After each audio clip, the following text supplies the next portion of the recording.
এখানে mixing bowl নিয়েছি, বোলের মধ্যে ডালটা আমি ঢেলে দেব, স্বাদ মতো লবণ দিয়ে দেব, মিহি করে পেস্ট বানিয়ে নেব। অন্যদিকে আরও একটা কড়া বসিয়েছি, এর মধ্যে 1/2 চামচ পরিমাণে সরিষার তেল দিলাম। এবার এর মধ্যে ডালের পেস্ট আমি দিয়ে দেব। নমস্কার বন্ধুরা, আপনারা কেমন আছেন? আজকে আমি নিরামিষ পেঁপে দারুণ একটা রেসিপি আপনাদের সাথে শেয়ার করব। এতটাই স্বাদ বন্ধুরা, যারা পেঁপে খায় না তারাও কিন্তু চেয়ে খাবে। তার জন্য এখানে দেখুন একটা মিডিয়াম সাইজের পেঁপে নিয়েছি, তার অর্ধেকটা নিয়ে ছোট ছোট করে টুকরো করে নিয়েছি। এখানে দেখুন 2 মুঠো পরিমাণে ছোলার ডাল জলে ভিজিয়ে বেশ করে নরম করে নিয়েছি। এখানে মিক্সিং বোল নিয়েছি, বোলের মধ্যে ডালটা আমি ঢেলে দেব।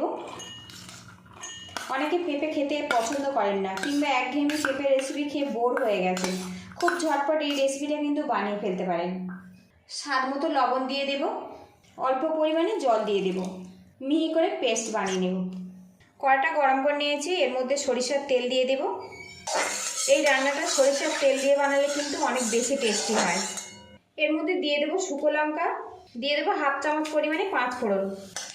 ফোড়ন হয়ে গেছে, খুব সুন্দর একটা গন্ধ বেরিয়ে আসছে। এবারে এর মধ্যে দিয়ে দেবো পেঁপে। এখানে একটা আলু ডুবো ডুবো করে কেটে দিয়েছি, এর মধ্যে আমি দিয়ে দেবো। পেঁপে আর আলুটা বেশ করে ভাজা ভাজা করে নেব। স্বাদ মতো লবণ দিয়ে দেব, বেশ কিছুক্ষণ নাড়াচাড়া করে নেব। পেঁপে আর আলুটা লাল লাল করে আমি ভেজে নিয়েছি। এখানে দেখুন একটা বোলের মধ্যে 1 চামচ পরিমাণে আদা কাঁচা লঙ্কা বাটা নিয়েছি, স্বাদ মতো লবণ দিয়ে দেব পরিমাণ মতো হলুদের গুঁড়ো, অল্প পরিমাণে জল দিয়ে দেব, ভালো করে মিশিয়ে নেব। এবার এই মশলা মিশ্রণটা পেঁপের মধ্যে আমি দিয়ে দিলাম, আরও অল্প একটু জল দিয়ে দিলাম।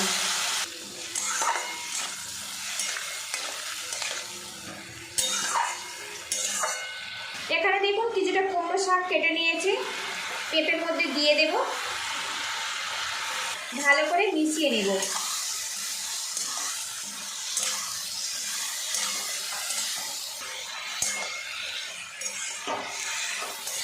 গ্যাস হিটটা একদম লোতে রেখে একটা পাত্র দিয়ে ঢেকে রাখবো কিছুক্ষণ। ঢাকনাটা খুলে নেব, বেশ কিছুক্ষণ নাড়াচাড়া করে নেব।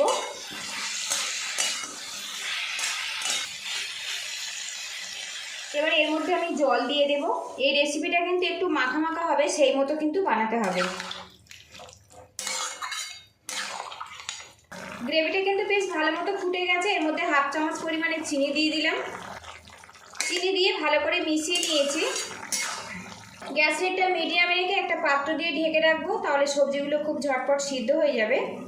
অন্যদিকে আরও একটা কড়া বসিয়েছি, এর মধ্যে 1/2 চামচ পরিমাণে সরিষার তেল দিলাম। তেলটা কড়ার চারিদিকে বেশ করে লাগিয়ে নেব। আর বন্ধুরা, আমি সবসময় ঘরে থাকা উপকরণ দিয়ে রেসিপি শেয়ার করি। আমার রেসিপিগুলো যদি ভালো লাগে লাইক শেয়ার সাবস্ক্রাইব করে আমাকে একটু সাপোর্ট করবেন। এবার এর মধ্যে ডালের পেস্ট আমি দিয়ে দেব। খুন্তি দিয়ে অনবরত নাড়াচাড়া করে ভাজা ভাজা করে নেব। ডাল একদম ঝুড়ো ঝুড়ো করে ভেজে নিয়েছি। এবার এই কড়াটা আমি নামিয়ে নেব, ঢাকনাটা খুলে নেব। এখন দেখুন পেঁপে আলুটা কিন্তু বেশ সুন্দরভাবে সিদ্ধ হয়ে গেছে। এবারে এর মধ্যে ভেজে রাখা ডালগুলো আমি দিয়ে দেব। ডালটা দিয়েছি, একটু মিশিয়ে নেব। আর বন্ধুরা, অনেকে কিন্তু পেঁপে খেতে একটুও পছন্দ করেন না, সামান্য পরিমাণে ছোলার ডাল দিয়ে পেঁপে এইভাবে নিরামিষ রেসিপিটা একবার বানিয়ে দেখতে পারেন। নিরামিষ দিনে এটা খেতে কিন্তু ভীষণ ভালো লাগে। আজকের রেসিপিটা যদি ভালো লাগে লাইক শেয়ার সাবস্ক্রাইব করে প্লিজ বন্ধুরা একটু সাপোর্ট করবেন।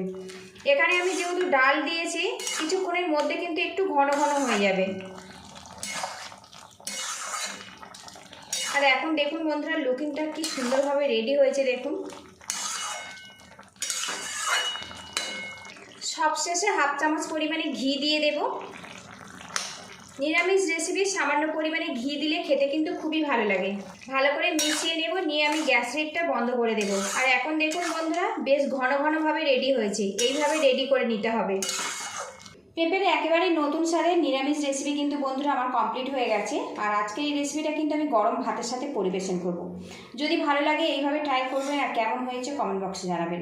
পুরো ভিডিওটির সঙ্গে থাকার জন্য অসংখ্য ধন্যবাদ। ভালো থাকবেন, সুস্থ থাকবেন, দেখা হবে নেক্সট ভিডিওতে।